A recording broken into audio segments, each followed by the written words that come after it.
Olá, queridos amigos, queridas amigas que nos acompanham no canal da BPE e do canal Paz e Bem. Estamos de volta aqui com o nosso programa Conexões, Espiritualidade Crítica.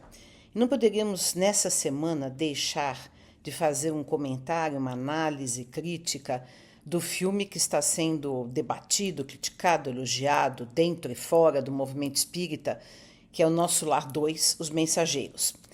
Já escrevi e está aqui embaixo o link, um artigo no jornal GGN, tecendo algumas considerações, e hoje vou conversar com vocês um pouco mais a respeito. Bom, eu devo primeiro dizer que existem duas posições extremadas no movimento espírita, né? Uma no movimento espírita tradicional, hegemônico, liderado pela Federação Espírita Brasileira, e a outra no movimento espírita mais progressista, mais à esquerda, mais crítico, ou laico também, né? Que alguns, nem todos os progressistas são laicos, nem todos os laicos são progressistas. Laicos são aqueles que não aceitam a ideia de que o espiritismo seja uma religião, né? Eu considero que o espiritismo seja uma espécie de espiritualidade livre e crítica, portanto, o nome do programa, né? Mas, então, do lado dos hegemônicos, dos tradicionais, dos febianos, né, nós temos um chiquismo exacerbado, ou seja, consideram que Chico Xavier é um santo, está sentado à direita de Jesus, dentro dessa concepção bem católica, né, de santidade, né? Que o espiritismo não tem essa proposta de santidade, né? Nós somos seres humanos em aprendizagem, em evolução, e aqui estamos ainda todos com seus problemas, com os seus conflitos internos, suas virtudes, enfim. Então, essa ideia muito idealizada de um ser humano não devemos fazer com ninguém, né? Esse é um ponto. Do outro lado, né, aí nesse lado hegemônico, digamos, chiquista, os mais radicais, os mais, né, acham que Chico é reencarnação de Kardec. Isso é um assunto que eu discuto há mais de 20 anos, várias pessoas já se opuseram, e eu também faço uma crítica dessa tese absurda, que Chico não tem nada a ver com Kardec, são personalidades completamente diferentes, né? E dizer que Chico é Kardec é submeter Kardec a Chico, que é o que os mais tradicionalistas querem fazer, né? Então, essa é a tese extremada dos chiquistas. Nem todos os que aceitam, gostam do Chico e veneram Chico têm esta ideia de reencarnação de Kardec. Mas consideram que a obra do Chico é fantástica, fora de qualquer crítica, é complementar a de Kardec, enfim. Do outro lado, temos os espíritas mais progressistas que rejeitam totalmente Chico Xavier. Acham que todas as obras são ficção, são mistificação e que, enfim, é que ele, digamos assim, foi responsável, e sim, foi muito responsável, eu concordo com isso, pela catolicização do espiritismo no Brasil, né? Nós temos, por exemplo, a análise de uma grande antropóloga, né, que é a Sandra Jaqueline Stoll, que fez, né, um livro chamado Espiritismo Brasileira e mostra 3 momentos do espiritismo: Kardec, Chico e Gasparetto. E mostra as diferenças entre Chico, que ela considera que é uma espécie de santo espírita, com pobreza, castidade e obediência, com todos os votos do santo católico, né? E que não tem nada a ver com a imagem que o espiritismo tinha com Kardec. Era uma ciência, uma filosofia racional, não tinha esse discurso piegas, religiosista, que o Chico, junto com Emmanuel, que é um jesuíta, né, que eu considero um espírito elevado, mas não tão elevado quanto Kardec, quanto Comênios, quanto os grandes espíritos progressistas que trabalharam pela educação numa ideia mais libertadora do que os jesuítas trabalharam, né? Então, é uma questão de elevação, de contexto cultural do próprio espírito, né? Então, também não considero que Emmanuel seja um mistificador, nada disso, é um espírito bom. Eu mesma, como médium, já recebi várias vezes Emmanuel. Mas não é um espírito da elevação de Kardec. Tanto que ele disse para o Chico, se eu deixar de seguir Kardec ou Jesus, você deixe de seguir a mim. Então, ele se considera seguidor de Kardec. Então, vejam, toda essa análise que eu estou fazendo aqui é para colocar o Chico no seu devido lugar, né? Eu não estou nem num extremo nem outro, nem considero o Chico um santo, infalível, nem as obras dele acima de qualquer crítica, mas também não estou do lado daqueles que rejeitam totalmente o Chico. Eu conheci o Chico pessoalmente, eu convivi muitos anos, como todo mundo sabe, com José Herculano Pires, que era uma pessoa que era amiga pessoal do Chico, ele era muito amigo, tinha uma parceria, inclusive, em alguns livros eles fizeram parceria, né? Mas era também crítico. Portanto, eu mesma vi o Herculano criticar várias vezes algumas coisas do Chico e aí chega no ponto central, porque uma das controvérsias maiores em torno das obras do Chico é justamente a obra de André Luiz, que eu li fartamente várias vezes, conheço profundamente, então posso falar a respeito. Desde adolescente que eu li, estudei tudo, né? Então, esta obra de André Luiz, ela é controversa porque ela traz coisas que não estão na obra de Kardec. E por isso que alguns consideram complementar e outros consideram uma traição a Kardec. Então vejam como é que é problemático, né? E o Herculano dizia, ele aceitava André Luiz, porém com ressalvas, né? Com críticas, dizendo que era preciso analisar, que era preciso colocar de molho algumas coisas, porque era a opinião de um espírito através de um médium, né?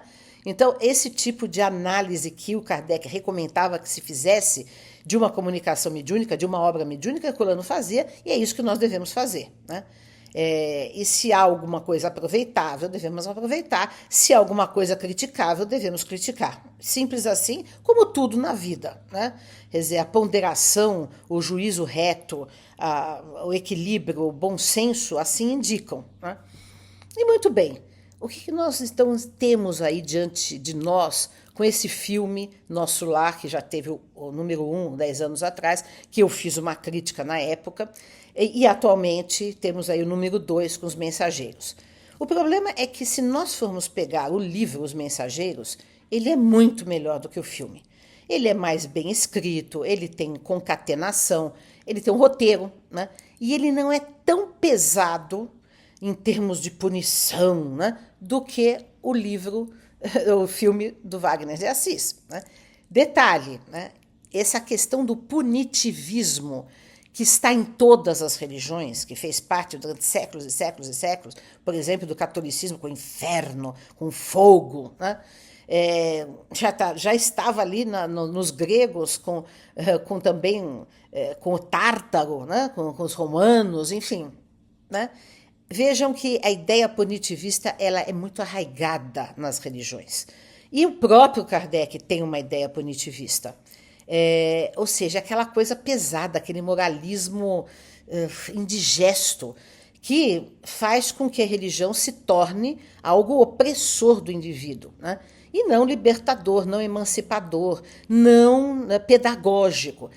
Esta é outra leitura, a pedagógica, que nós podemos fazer do próprio Espiritismo de Kardec. Há as duas coisas em Kardec. Um punitivismo que nós devemos superar com as ideias contemporâneas mais abertas, mais libertárias, né? E devemos aproveitar, e há muitas passagens, e há um conceito de pedagógico da dor, do sofrimento, sendo que nós estamos num processo de aprendizagem, não somos espíritos caídos, pecadores, que necessitamos de autoflagelação. Essa é a ideia, né? Muito bem, só que em Chico, nas obras de Chico, esse punitivismo é muito pior que em Kardec. E no filme é pior ainda, porque se materializa de maneira muito chocante, com pessoas se arrastando na lama, sabe, aquela coisa muito pesada, né? E o Kardec dizia que a questão do sofrimento no plano espiritual ou da felicidade é muito mais uma questão de estado mental, né? Não é uma questão material, né? E o Chico e os livros do Chico materializam demais esse sofrimento. Este é um dos problemas, né? E a questão muito controversa das colônias espirituais. As colônias espirituais não são descritas nem propostas, nem ditas como existentes por Kardec. Porém, não é só Chico que viu colônia. Houve médiuns americanos, medievais, como a Hildegard von Bingen, viu cidades, né, no mundo espiritual. O Dante Alighieri, né, não visitou lugares, né, de sofrimento, lugares de paraíso, claro, dentro da visão que ele conseguia aprender da sua subjetividade, da sua cultura da época. E assim todos, né? Qualquer visão do mundo espiritual, Swedenborg também, médium sonâmbulo sueco do século XVIII, enfim, qualquer médium na sua apreensão do mundo espiritual e também qualquer espírito tem a sua subjetividade nesta apreensão. E essa subjetividade está contagiada, contaminada, condicionada pela sua cultura. E isso Kardec explica muito bem. Então, para mim, no meu ponto de vista, que também sou médium e que também já vi colônias espirituais, né, e lugares também de sofrimento, acho que sim, existem colônias. Porque simplesmente as colônias são emanação do pensamento dos espíritos, né? E como Kardec coloca que há a condição dos espíritos materializarem coisas pela força do pensamento, por que não poderiam coletividades de espíritos materializar cidades ou materializar locais que sejam extensão do seu sofrimento psíquico? Isso eu acho perfeitamente plausível, mas daí a descrever esses lugares como um umbral para o qual a pessoa vai, se fez tal ou tal qual ato, errou, caiu, numa espécie de punição infernal, dantesca, aí já é um problema muito mais sério, né? Porque nós retrocedemos aí na visão que o Espiritismo propõe, que é uma visão de estados de consciência, de uma moral libertária, não opressora. Então, isto, se está presente ainda um resquício no Espiritismo de Kardec, é muito pior. Em Chico é muito pior no filme. Isso é um desserviço ao entendimento mais contemporâneo, mais crítico do Espiritismo hoje em dia no Brasil e no mundo, né?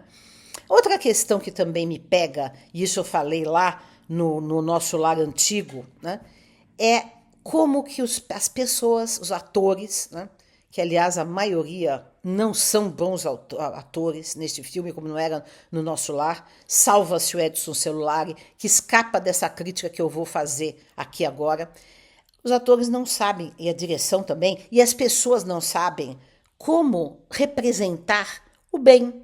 O bem fica com cara de piegas, né, com cara de moralismo opressor, né, de um discurso muito conservador, muito pouco natural, espontâneo, criativo, né? O bem não precisa ser essa voz mansa, adocicada, que indica superficialidade, hipocrisia, que chega à sacristia, vamos dizer assim, né?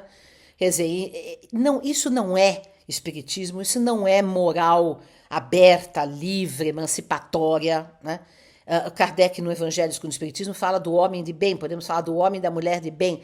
Não é a pessoa santificada, forçosamente santificada. É um ser humano, né, com seus defeitos, com seus conflitos. E por isso que não tem uma ideia tão punitivista. Nós estamos aqui em aprendizado, nós vamos para um umbral porque erramos. Não, estamos aprendendo, né? Se estamos num local, se alguns espíritos estão num local de sofrimento, é porque estão ali mentalmente fixados naquilo e não se abrem ajuda, né? Tem um livro, tem um filme fantástico, que é o Amor Além da Vida, né? Que é muito bonito, né? Que mostra, isso já, eu não sei, acho que é década de 90, parece, eu não me lembro bem o ano. Mas esse filme mostra o plano espiritual assim como André Luiz mostra, com colônias, com lugares de sofrimento, mas enfatiza muito mais essa questão da extensão mental dos espíritos, né? Que aquilo é uma extensão mental dos espíritos. E isso não fica claro, né? Pelo contrário, é enfatizado o umbral como um lugar, como um inferno ou um purgatório, a maneira espírita. Isso é um contrassenso, isso é um retrocesso em termos de espiritismo. Então, tudo bem, existem aspectos bons? Existem, porque ali a mensagem principal do filme, como do livro, como do próprio Espiritismo, é que todos têm redenção, todos chegarão à perfeição, todos estão em evolução, o amor cobra a multidão de pecados, há espíritos que nos protegem, que nos amparam, há mediunidade nas crianças, né? A interação entre o plano espiritual e o plano físico, essa interação às vezes é prejudicial da parte de alguns espíritos que querem nos influenciar para atos negativos, como também há a influência dos bons que querem nos envolver em amor, em vibrações de paz e evolução e aprendizagem. Então, essas mensagens centrais estão no filme, estão no livro, estão em Kardec. Porém, elas ficam esmaecidas, empalidecidas, né? Prejudicadas por um excesso de pieguismo, por um excesso de punitivismo, por um excesso de materialidade do plano espiritual e, sobretudo, eu devo dizer, por um excesso de mau gosto do próprio filme. Esteticamente, tanto o Nosso Lar quanto o primeiro quanto o segundo são muito feios, né? Efeitos especiais pobres, né? Quer dizer, parece uma produção amadora. Eu acho isso contraproducente. Quando se quer mostrar uma ideia, quando se quer trabalhar uma ideia sem doutrinação, que eu não sou a favor de doutrinação na arte, mas quando se quer trabalhar uma ideia, é preciso que haja beleza, que haja... Né? Por que os espíritos todos de branco, aquelas roupas ruins, por que não passa... Porque tem... Graças a Deus, pelo menos cumprimento isso no filme, há negros, né, no meio dos brancos evoluídos. Mas por que eles não estão vestidos de africanos coloridos, né? Por que está todo mundo aquele branco, aquela fala piegas, aquele excesso de adocicamento que, né, faz mal, para mim faz mal. Então, é preciso que a gente entenda que o bem é livre, é alegre, é espontâneo, é criativo, é colorido, é bonito, né? É isso.